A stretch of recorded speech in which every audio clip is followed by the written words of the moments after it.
একদিন সকালে সীমা তার মাকে জিজ্ঞেস করলো, মা, তুমি যদি বলো তাহলে আমি আমার দেওর বিকাশের জন্য রিমার কথা শ্বশুরবাড়িতে বলি।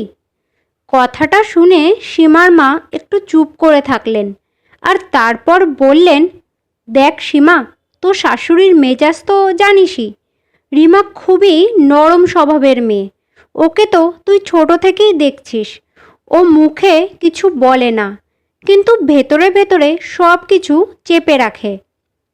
মায়ের কথা শুনে সীমা বলল, আরে মা, আমার শাশুড়ি তো প্রথম দিন থেকেই রিমাকে খুব পছন্দ করে।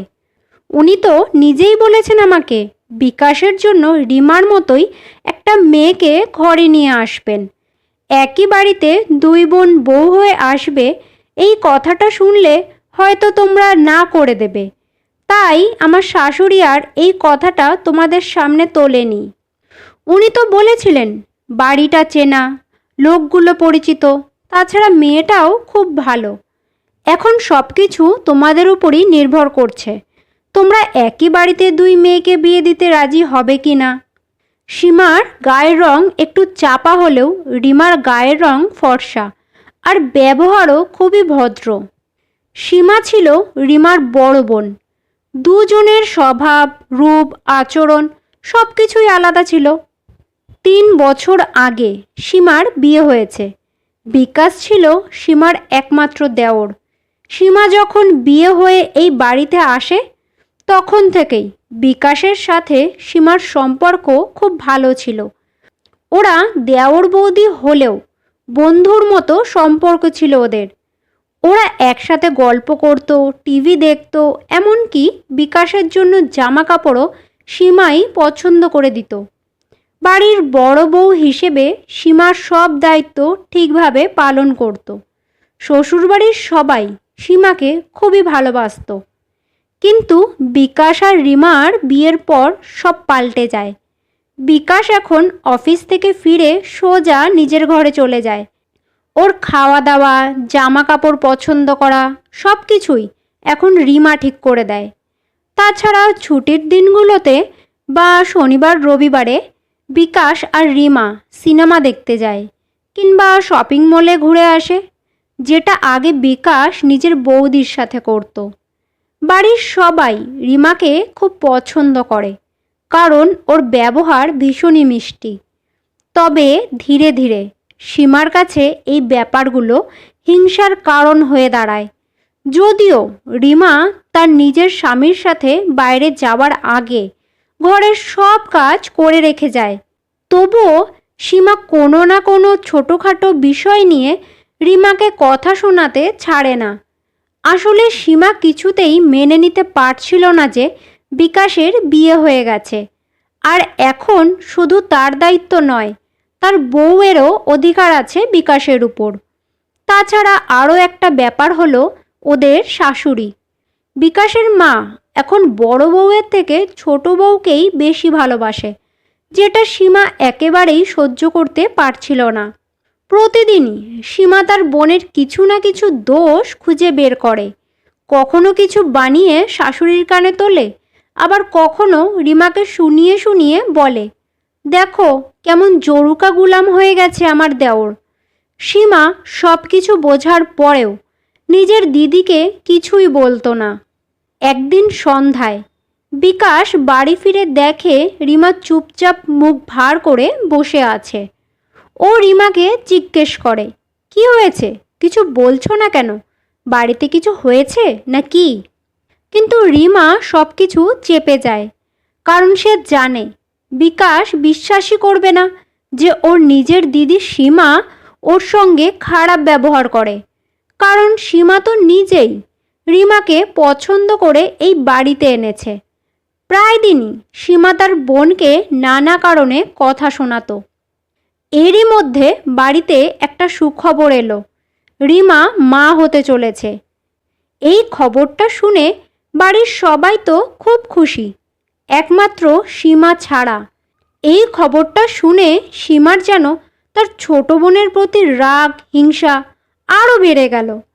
এই খবরটা পাওয়া মাত্রই বাড়ির সবাই রিমার খুব খেয়াল রাখতে শুরু করলো, কারণ বাড়িতে প্রথম বাচ্চা আসতে চলেছে।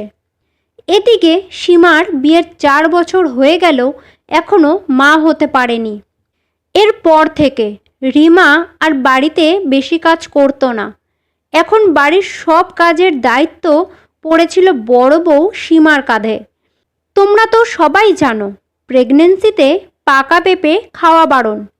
একদিন হয়েছিলটা কি, সকালে রিমা যখন বাথরুমে যায় স্নান করতে, তখনই সীমা লুকিয়ে এক বাটি পেঁপে রিমার ঘরে রেখে আসে। শাশুড়ি রিমার ঘরে ওই পাকা পেঁপের বাটিটা দেখে ফেলে আর ওকে খুব বকাবকি করে। রিমার চোখ দিয়ে শুধু জল বেরোতে থাকে, কিন্তু ও মুখে কিছুই বলে না। কিন্তু একদিন এমন কিছু ঘটে যা সব কিছু পাল্টে দেয়। সীমা ভেবেছিল বিকাশ অফিসে চলে গেছে, সেই সুযোগে সে আবারও রিমার ঘরে এক বাটি পাকা পেঁপে রেখে আসে। বিকাশ তাকে ঘরের বাইরে বেরোতে দেখেও কিছু বলে না। এরপর সীমা শাশুড়ির ঘরে গিয়ে রিমার নামে কান ভাঙাতে শুরু করে। বলে, এই মেয়ে বাইরে থেকে ভালো মানুষের ভাব দেখায়, কিন্তু ভেতরে ভেতরে খুব চালাক। আপনার ছোট ছেলেকে তো এক্কেবারে নিজের হাতের মুঠোয় করে নিয়েছে। সেদিন আপনি এত বকলেন, তাও আজও ও আবার এক বাটি পেঁপে খাবে বলে নিজের ঘরে রেখে দিয়েছে। ওই মেয়ে কারোর কথা শোনে না, চলুন দেখবেন চলুন। এই বলে সীমা তার শাশুড়িকে রিমার ঘরের দিকে নিয়ে গেল। কিন্তু সীমা জানতো না ওই দিন বিকাশ অফিসে যায়নি। সে ঘরের কোণায় দাঁড়িয়ে সব কথা নিজের কানেই শুনে ফেলে। সে তো নিজের কানকে বিশ্বাসই করতে পারছিল না, যে বৌদিকে সে এত ভালোবাসে সম্মান করে, আজ সেই বৌদি তার বউয়ের সাথে এরকম করছে।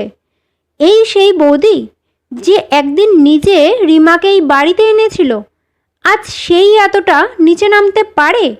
বিকাশ আর দেরি না করে তাড়াতাড়ি নিজের ঘরে চলে গেল। ঘরে ঢুকে সীমা তো নিজের দেওরকে দেখে অবাক।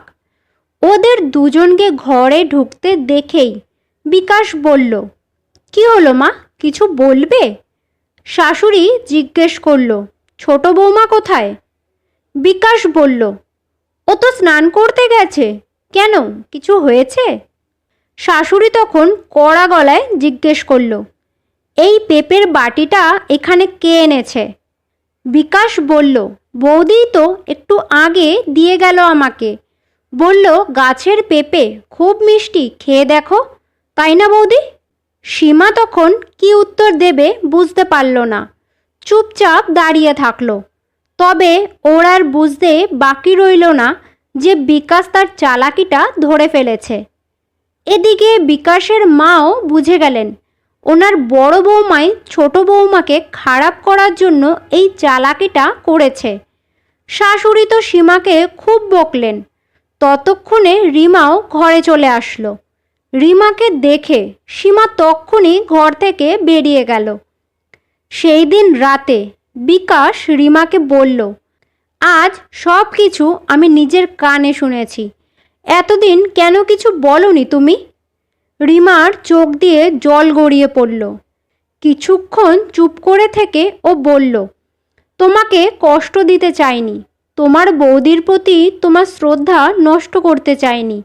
ভেবেছিলাম একদিন সব কিছু ঠিক হয়ে যাবে। তাছাড়া ও তো আমার দিদি, ওকে সবার কাছে কি করে খারাপ করি বলো? বিকাশ রিমার হাতটা ধরে বলল, তুমি কখনোই একা ছিলে না, আর এখন থেকে আমি কাউকে তোমার চোখে জল আনতে দেব না। এরপর থেকে বিকাশ রিমাকে আগের থেকেও আরও বেশি ভালোবাসতে লাগলো। আর সীমার মুখোশ খুলে গেল বাড়ির সবার সামনে। একদিন সীমার শাশুড়ি সীমাকে ডেকে বললেন, একই বাড়িতে দুই বোন বউ হয়ে এসেছো বলেই কি তোমাদের সম্পর্কটা খারাপ হয়ে গেল? ছোট বৌমাকে নিজের মতন বাঁচতে দাও বড় বৌমা। এত হিংসা নিজের মনের মধ্যে রেখো না, না হলে একদিন তুমি নিজেই একা হয়ে যাবে। তারপর থেকে সীমা নিজেকে পাল্টে নিল। সে এখন তার ছোট বোনের খেয়াল রাখে, যত্ন নেয়। ঠিক 4 মাস পর রিমা একটা ফুটফুটে মেয়ের জন্ম দেয়। আজ বাড়ির সবাই খুব খুশি, আর সাথে সীমাও। গল্পটা কিন্তু এখানেই শেষ নয়, বরং এখান থেকেই একটা নতুন সম্পর্কের শুরু হয়, যেখানে ভালোবাসা, বিশ্বাস আর সম্মান একসাথে হাতে হাত ধরে একটা সুখী সংসার গড়ে তোলে। বন্ধুরা, আশা করছি আজকের এই গল্পটা আপনাদের ভালো লেগেছে। যদি গল্পটা ভালো লেগে থাকে তাহলে ভিডিওটাকে একটা লাইক আর চ্যানেলটাকে সাবস্ক্রাইব করার অনুরোধ রইল।